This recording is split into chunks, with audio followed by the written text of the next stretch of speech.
Hey fellow investors, this is Mike McNeil from Dividend Stocks Rocks. I hope you're doing well today. Today I want to talk about a company that is often ignored by dividend investors, mostly because their dividend yield is very low. We're talking about 0.50, 0.60%. So you may wonder, Mike, what's the matter of covering such a low yielding stock? The thing is, the business model is just incredible. Imagine a company that is providing almost a vital service that is evolving in an oligopoly, meaning that there's very limited competitors, where size does matter, and that company shows double-digit revenue and earnings growth for the past 10 years, and it will continue going forward. You might have guessed it already, but I'm talking about Visa. Ticker is quite simple, simply V. A lot of people think that Visa is a financial company. I know that it falls into the financial industry when you look into the sector, but it really more tech stock. The reason behind this is Visa is not responsible for, it's not acting like a bank. It's not responsible for the money lost or anything. Those are the bank's problem. Visa is basically a networker. Its job is to put everybody together and make sure that the money goes from the customer to the merchant or to the government.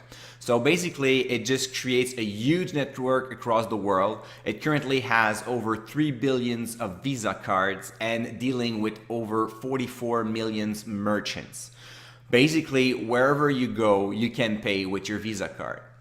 And that is a huge advantage because there's an important movement of money in terms of transactions. So we used to pay in cash. Now there's a lot more people paying with debit card or credit card. One of the biggest advantage of Visa is a lot of people customers are receiving incentive to buy with their Visa cards because they have points, they have cash rewards, they can travel with it. So we can see that the money transactions are moving from cash to digital information. Second point is digital commerce, obviously. Did you believe that 10 years ago when Visa did its IPO, Amazon was not even part of its top 20 merchant? And now you can guess that it's one of the most important.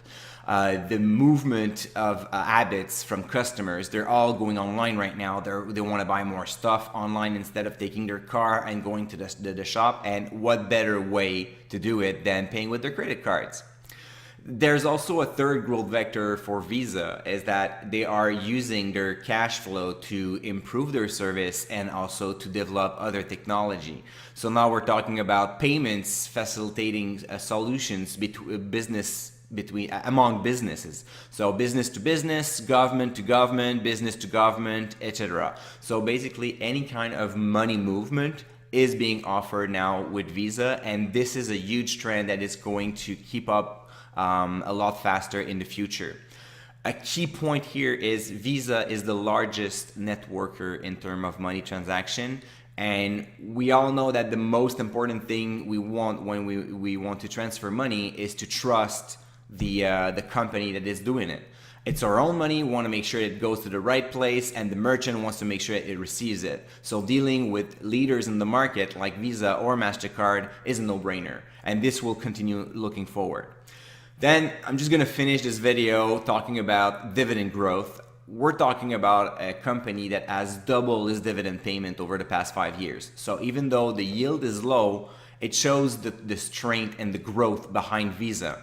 Keep in mind that 5 years ago, Visa used to trade around 40 bucks. Now it's now around 140. So this means that while the company has doubled its payment, the stock surged by more than 3 times its value, and it's keep going forward, as I mentioned, because all the money is going over there. The latest quarters, we're still seeing double-digit revenue growth and earnings growth for Visa, so you can expect a high single-digit to a double-digit dividend growth going forward as well. So everything points towards the right direction.